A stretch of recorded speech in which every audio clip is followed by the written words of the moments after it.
This is the video lesson for 3.04, Free from Fear.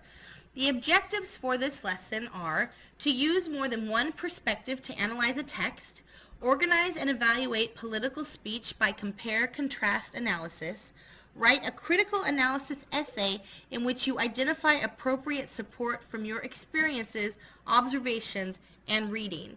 And the assessment for this unit or this module is to write a paper, and I am going to make separate recordings for that. So this recording will just go through the lesson and show you what you need to make sure that you read and explain any key points that there are. So the first thing you need to do is you need to read this page. It says free from fear. After signing into law new protections for victims of domestic violence, and remember, don't forget about the blue words, you can hover over them, President Barack Obama took to Twitter to communicate a theme that he has used many times and in his most important speeches. Pursuing happiness requires living free from fear. So here's the picture of his tweet, and it says, "This is a country where everyone should be able to pursue their own measures of happiness and live their lives free from fear." And that was his tweet. And it says, "As you learned in the last lesson, another president, Franklin Delano Roosevelt, used similar language to calm the many fears Americans faced during the Great Depression. Roosevelt argued that in uncertain times there was much to fear, but that overcoming fear was the key to the future of the nation. Turn on the radio below to hear the resolve in President Roosevelt's voice." And so in order to do that, you just click on it, I think.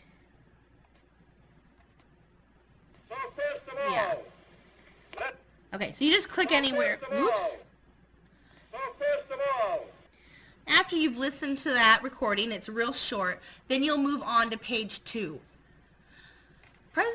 And this is what page 2 looks like. It says, "President Roosevelt and Obama were not the only two national leaders to invoke the theme of fear in order to persuade listeners that action is either required now or in retrospect was required and justifiable.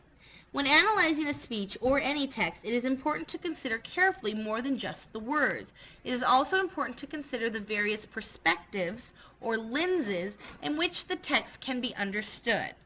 So this next little part underneath that talks about different types of perspectives. The first one being historical and biographical perspective. So you're going to need to read about that, and then you'll go to the next one, which is the gender perspective. Do men and women read a text or hear a speech differently? And then you'll go to the last one, the economic and political perspective. So you need to read through all those and make sure that you understand them. And of course, if you have any questions about them, let me know, and I can talk to you more about them. And then you'll go on to page 3.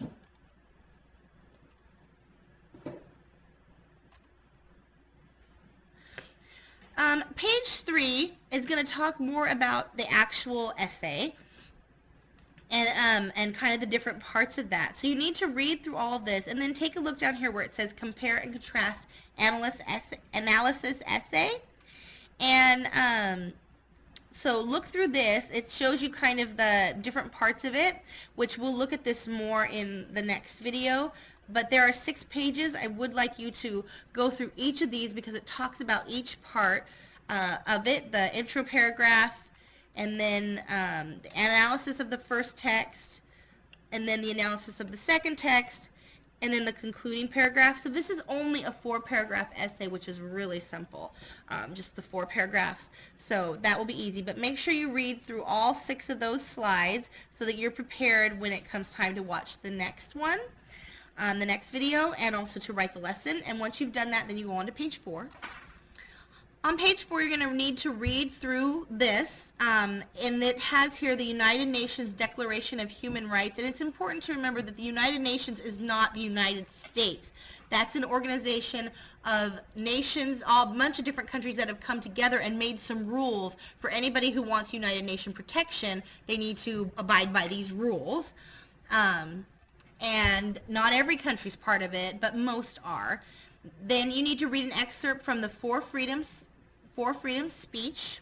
Read through this whole page, and you're going to read his speech carefully here by clicking on that, and then you'll go to page 5, which is the assignment, and I'll make another video for that. Thanks.